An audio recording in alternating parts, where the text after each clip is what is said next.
All right, on this episode of Bowks Talking Bouts, excited to be talking to an individual set to compete at BKFC 39, which goes down on March the 24th. And it's a very intriguing main event bout for the bantamweight championship as Reggie Barnett Jr. defends that title against Gustav Cedermalm. And always good having Reggie on the show to talk before these fights. How's the day going there, man? Gonna start. I'll be glad when the cold weather finally decides to roll out of Virginia. I'm over. I want a nice, warm, sunny day to wake up in the morning and go run instead of cold. Yeah, for sure. And just, I mean, this would seem like an exciting one for me. I mean, this is now you in the, lineal champion position, no longer with like the interim tag attached to it. It's like a main event title defense. You got on that big Virginia card, like you've seemed to have wanted to for a while now. So just like all these factors considered, like what's the excitement level for this one? I would think it would be high. I was just texting my brother. I need to fight in my own backyard. Like, I did it. I worked so hard that finally, they had no choice but to allow me to fight here at home, especially within the 7 cities, to go out there and just be able to perform in front of all the people who watch me through my ups and downs, my highs and lows, my struggles through adversity in that life. Have fun and do what I love to do. I'm excited. There's no pressure. It's just a fist fight. I've been in plenty of those. And now I have the energy of a lifetime behind me. I kind of feel bad for Cedermalm. Yeah, it's kind of funny you say that. I was actually interviewing Isaac Doolittle recently, and he was talking about Dave Mundell and was talking about his experience and sort of used you as like a reference point to indicate like one's level of experience in the space. Like you're definitely one of the more, tenured, experienced guys and everything. I mean, probably lends itself to the educated hands moniker. I mean, you've definitely got the reps in, as it were. Yeah, we're talking, we're doing my 11th fight. No disrespect. The guy's a great fighter. He's tough. I know he hits hard. But this is my show. This is what I do. This is my sport. I've been here since the beginning of bare knuckle. So to be at home all these years later as the world champion, everything's kind of fallen into place. Yeah, for sure. And there's a ton of things I want to, get into with this card and just in general. But I mean, you kind of like touched on, your opponent there and everything and kind of understanding what he brings to the table. Like it seems like he has that background as like a European bare knuckle champion, and it seems like he had like a pretty emphatic debut with that BKFC Thailand bout that he had, to the point where the Thailand champion, or the Thailand president rather, Nick Chapman, called it like the best fight in BKFC Thailand history. Like what have you seen out of your opponent Gustav Cedermalm in terms of like what he brings to the table stylistically? Like what does he do well in your estimation? He's good at his style, but his style doesn't translate into how it's really done. I'm bare knuckle OG for a reason. I created this sport. I'm still creating this sport. So if you're only limited to what your style of fighting, especially if it's not how we do it over here stateside, you might have a hard time adjusting. I'm not going to give you the time to adjust. You have to figure it out after that.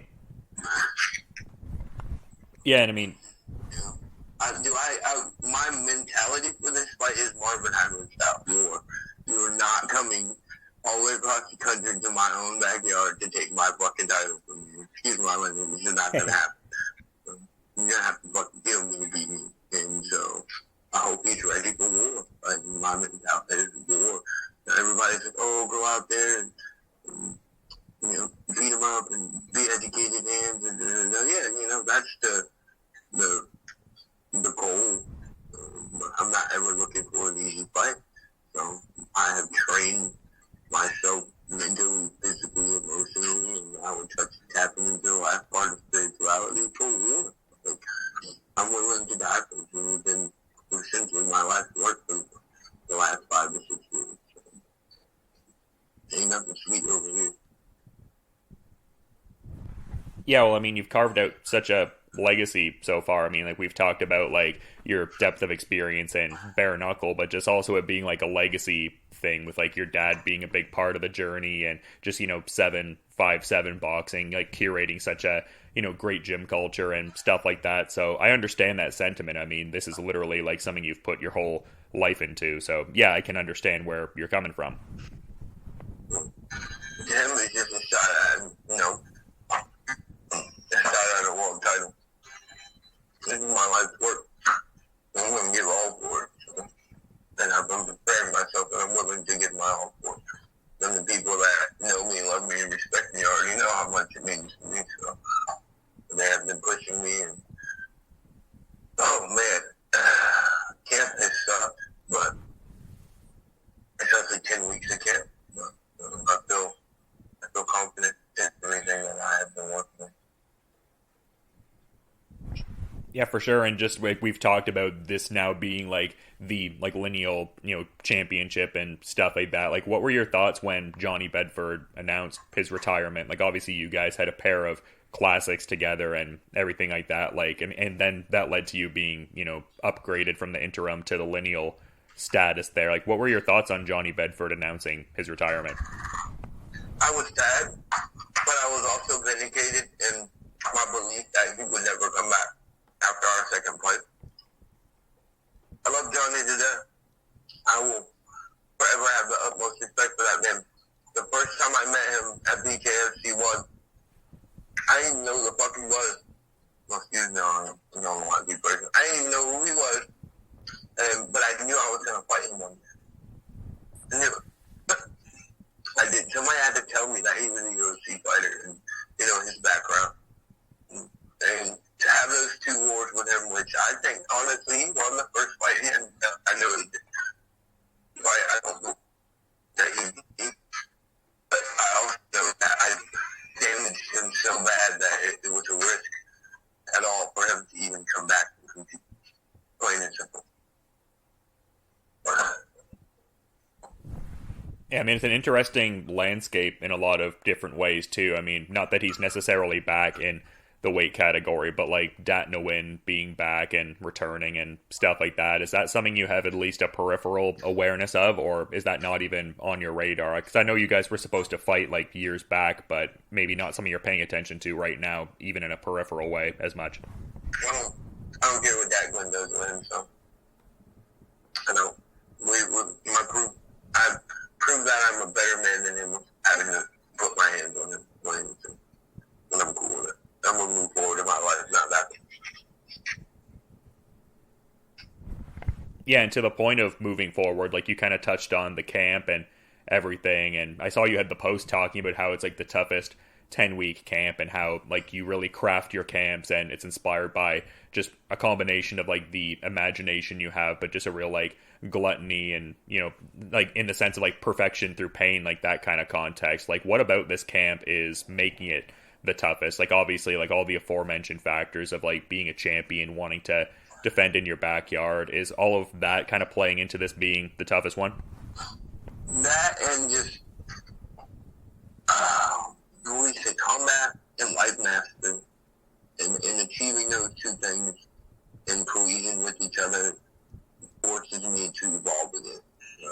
And if you go back and you look at my last couple of fights, you can see the evolution in me and my game and whatever. But we're talking about not just evolution in the ring, but outside the ring and making those. Somebody was like, "Damn, coach, it's like you're trying to become a Super Saiyan or something." And I'm like, maybe.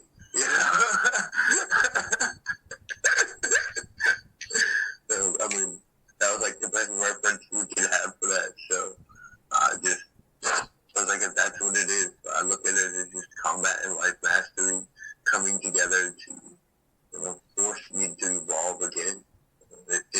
After you get to a certain point, you can either get stagnant and be comfortable with what you know, and pray that that's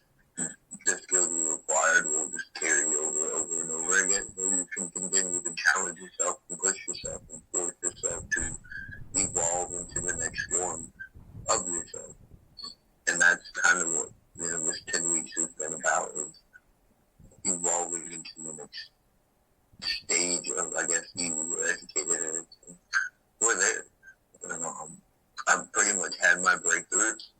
I'm stronger, I'm faster, I'm smarter, I'm slicker, all the things. But all that doesn't matter if it can't just function with stuff. And that is what I've been working towards. I don't think about having to change my style. I don't think about which kind of punches I have to throw. My body, my mind, naturally just work in one essence, one form of itself. With that, I'm kind of just looking at myself from the outside, watching me fight and enjoying it. Now it's almost like I'm a kid with the game controller that I'm just playing myself on the stage. So it's kind of how a couple of the last sparring sessions we had, I almost hit that fourth wall where you're fighting with outside of yourself, where you can watch yourself fight, but you're not really there within yourself. I don't know if any other fighter.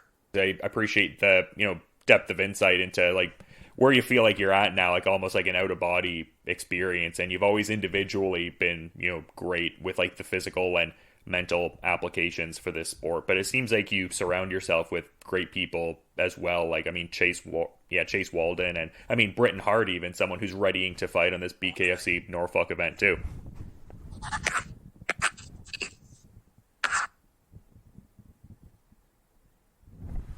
Yeah, I guess I was wondering if you could like speak to that work with people like Chase Walden and like Britton Hart in recent times. Oh man. So as far as me and Chase go, that's what I'm saying. Me and Chase have always changed the game. If you go back and look at my track history too, before when we started working together, the progression is not like I wasn't getting good and getting better, but when you took his mind and my mind and put it together, it just made it the game so much better. And you see my evolution, our evolution. Yeah, I tell my coaches, I say, look, I'm just a tool. All I am is a tool. I do what you say. I ask no questions, and at the end of it, I go out there and use it. So it's really just y'all preparing me. But we created a whole freaking new technique this camp called the weapon. I guess I didn't give that. We created a whole new technique within the bounds of the bare knuckle fighting that is called the weapon. And am I going to use it? I don't know. No, I can't tell you whether I will or won't use it with the fight. Is it effective? Yes. Is it devastating? Absolutely. I've used it on, sparring partners, training partners. I had sparring partners, training partners who are capable of pulling it off, use it on me. It absolutely sucks. But like I said, it's combat mastery, and so if my body feels that sense that I have to use the weapon, then I'll use it. I don't. But being able to unlock those things and oh man, it's almost like playing a freaking video game. Once you get to a certain point, as long as you put in enough effort within that stage, you can unlock a new freaking move. But we did. And when we talk about my strength and my conditioning training, my coach Tom has been, he said yesterday that I put up more weight easier than I put up anywhere. Heavier weight easier than I put up. If that's not strength and growing. And then me and my dad last night, we were in the gym, just me and Pop, working on some techniques and stuff. And, he gave me a few extra old school tools. So it's all coming together, man. I'm excited to go out there and use it. Yeah, that's very interesting. Like we've talked about like your experience in BKFC in many history-making ways. I mean, you're the most experienced person as far as total amount of fights, like becoming a champion after, debuting on the event. Like you talk about this new technique you've developed and something that you can really like use to great effect and it could potentially come into play here. I'm curious because like you're very experienced as we're talking about. Like how do you, I guess, curate your sparring now for bare knuckle? Because obviously much is made of the fact that it's like hard to, do sparring in a bare knuckle kind of sense. Like you're an experienced guy. No, it's not. It is not. Britton Hart came up here to train with, down up wherever she came from. He trained with me for a couple days in the weekend. And I'm not bursting her bubble. But I guess I am. I was like, all right, Britton, get your MMA gloves. I was like, I got my custom-made bare knuckle gloves.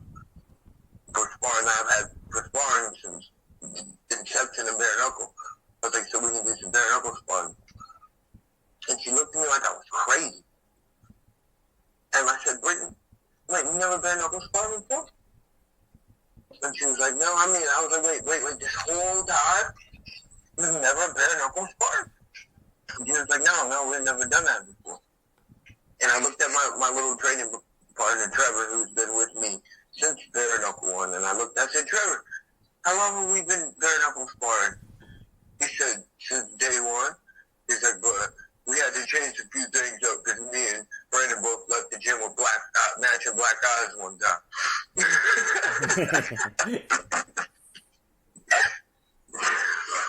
And he started laughing. And I'm like, that's why, I'm on a different level than other people. They don't, you gotta take some risks, you gotta dare to be great, and then you gotta prepare for what you're gonna do. You can't just go into a bare knuckle fight and never been in a bare knuckle fight. That makes absolutely no damn sense. So, I gave Britt her first ever bare knuckle sparring lesson, and I tested her a little bit, just to see where her championship level was at compared to mine. And she said she got it. Even if I'm not the one to bring it all the way out of it, I can tell that she's got it inside. So it's with my hope the rest of her camp and her training that when the time comes and it's got to be brought out, it'll manifest itself. But yeah, different levels of this game. When she told me that, I was just freaking shocked, and I'm thinking how many other guys out there have never bare knuckle sparred before. They just got there and fought and not really understood the essence of what we're doing. Yeah, because, even from my layman perspective, I was inclined to think that if you were wanting to, at least replicate the range, you would want to do, the 4-ounce MMA gloves and everything. It seems like a lot of times with, at least what I've seen, footage-wise of people training, it's they use, the Queensbury Rules gloves for certain sequences, or it's, when they are bare knuckle, it's, with, punching the sand or, hitting the Muay Thai boards. So, yeah, I mean, it seems like that would be the methodology, using the smaller gloves. But, again, going back to why they call you educated hands. But something else I wanted to, touch on, because, obviously this is a, history-making fight potentially. The last time we talked, we were talking about how no one at bantamweight has really, successfully defended the title. Yeah. Nobody has defended the title, and I will. I'm going to defend the title, and then I'm going to go take another. That is the game plan. I'm going to solidify my legacy and add a little tree branch off to the left or right. I was going to say, it seems like we're on the same wavelength with that. I was going to ask about that because we also touched on your interest to go down to 125 the last time we were kind of chopping it up there. And that's still a, vacant position. And I was seeing a headline recently I found kind of interesting. It was from John Dodson, and he was saying it was embarrassing that you turned him down at Knuckle Mania 3 and said he was going to KO you in the first round and all of this and win the flyweight title. Did you see that? And if so, what were your thoughts on that? No, I've never been offered a fight with him at Knuckle Mania. It just wasn't possible, because when I walked out of the ring after the Gene Herrera fight, I looked at the assistant deputy director of the Virginia Commission, and I looked at Dave Feldman Jr., and I said, did I earn my fight at home? And they both smiled and said, yes, March 24th. So I knew the moment that I got out of the ring with Gene Herrera that my next fight was going to be at home. So how do you say that I turned down a fight with you at Knuckle Mania, which was where your home, Albuquerque, New Mexico, when I already knew months before your fight was even scheduled that I knew I was fighting him. That just shows the positivity of his statement, and that he's just lying to try to goad me. All that, which is fine. If that's the game you feel like you need to play, if you got to chase my clout to make you feel better about your two little wins, that's cool. But we're not on different wavelengths, and we're not on the same level.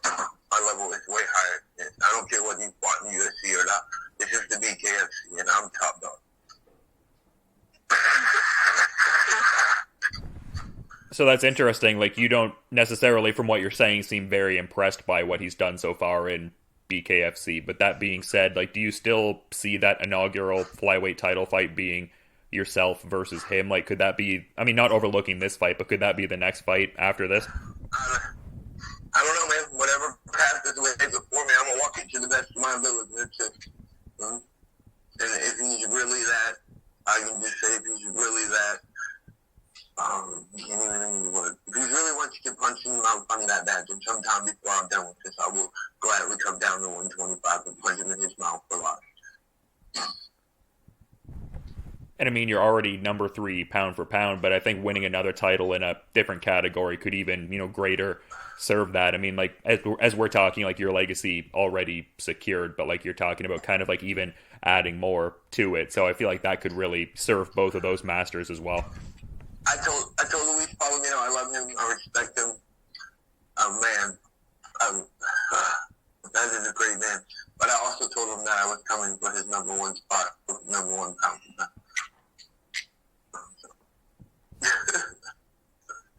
Solidifying my legacy and growing in conquering another weight class. We'll do that. 100%. I mean, I'm sure he would understand that sentiment, though. I feel like guys at your level, if you're not striving to, be the best that's ever done it, it's like you wouldn't have been able to, get to that level in the first place. So I'm sure he kind of gets where you're coming from, I would think. Yeah, absolutely. But I'm just going to keep working towards, the goals that I've set for myself so that I can do the things that I wanted to do within my community. I'm still a big advocate for hands up, gloves up, thugs down. We just did a community event this past Saturday. We had a little local talent competition to get some local talent recognized. I had somebody that's going to perform for me out for my fight, and it will be the first time on a big stage performing in front of thousands, if not hundreds of thousands of people watching around the world. So just when I do the things that I need to do and focus on my goals, and I'm able to help other people achieve their goals, and that's what's most important. And then I need to go out there and beat people up and have fun at it. For God, in a sense of just opening doors. I got a couple of young men who I watched fight as amateur mixed martial artists into the pros that are now fighting on the carpet with me here in Virginia. When he came in and he told me, I said, dang right, let me teach you. So that's what it's about, man. I'm excited to do that. And you get better. Yeah, that's awesome. I know we can always look forward to seeing great in-ring action from you when you get out there, but it's awesome that you've got a great entrance cooked up and very in line with, how you strike me like a very community-oriented guy. So it's cool you're giving that sort of, spotlight and platform to, that individual and just, the people involved in that. So it just sounds great. Sounds like it's going to be a, very memorable night here and everything like that. And just very appreciate you coming on the show. Very much do appreciate that, I should say. And yeah, it's always fun getting to chop it up with you a bit before these big fights, but I do want to be mindful of your presumably busy schedule, Reggie. So to that point, is there any parting final thought you might want to add as we're wrapping up here, man? Well, of course, always thank you, so much for bringing me on. Like I said, sorry, I'd be glad when it's cold weather goes away. I still got to get it with stuff together, but I think I'll recover. A big shout out to all my supporters, my sponsors. There's 15 of y'all. If you want to find out, go look on my educatedhands.co or follow me on Instagram _EAZ_. March 24th, Norfolk Scope, first time in bare knuckle, first time in Virginia history, legally sanctioned. I'm defending my 135-pound world title. Man, words can never put the feeling into expression when I finally hit that catwalk and it's go time. If you're in the area, you might as well come watch. If you ain't in the area, make sure you download that BKFC app. Was that a good plug? Did I do it? I plug my fight. No, thank you so much, man. It's always great to chop it up, Just sorry I'm a little uncanny and just tell you how it is, man. I'm ready to go. Next week is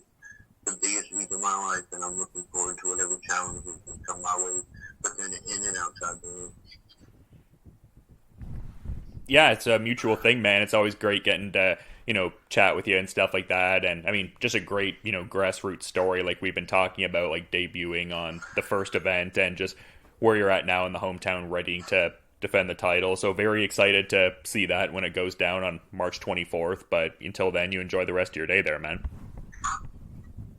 You too, man.